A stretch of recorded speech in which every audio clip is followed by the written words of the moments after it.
Okay, we'll do some vertical shifting now for our log functions. So any constant function d, the function f of x equals log base b of x plus d shifts the parent function log base y equals log base b of x up d units if d is positive and down d units if d is negative. The vertical asymptote won't change for vertical shift. The domain doesn't change and the range doesn't change. So here is an example of a vertical shift going up, and here's an example where the vertical shift is going down. So what has changed? These y values.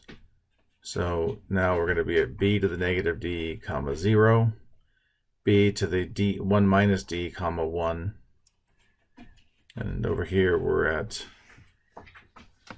b to the d 0, b to the 1 plus d comma 1.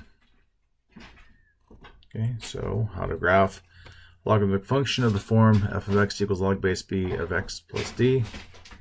Identify the vertical shift up or down. Draw the vertical asymptote, which again wouldn't have changed. It changed with the horizontal shift, not with the vertical. Identify 3 key points from the parent function. Find new coordinates for the shifted function by adding d to these y coordinates.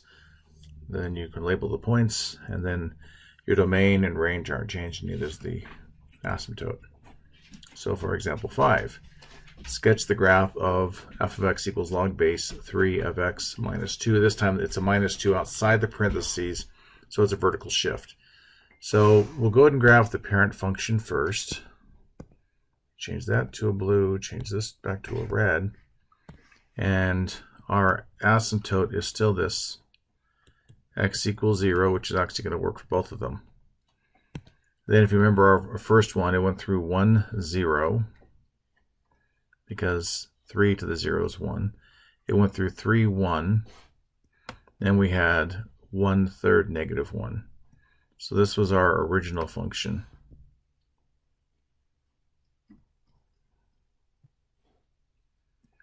And now we're going to go, let me change that to green.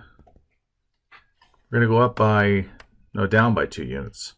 So this was going through 1/3 comma negative 1. Now it's going to go through 1/3 comma negative 3. And I didn't, the sad thing is I totally missed it on my drawing. Boy, that is a bad drawing.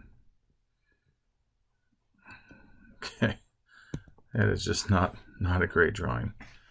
So let's see if I can clean that up at all.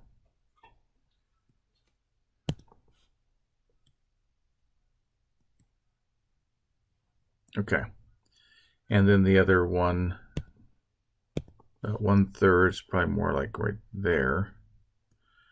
Then it'd go through 1, 0. Now it's going to go through 1, negative 2. And then it was going to go through 3, 1. Now it's going to go through 3, negative 1. So it looks something like this.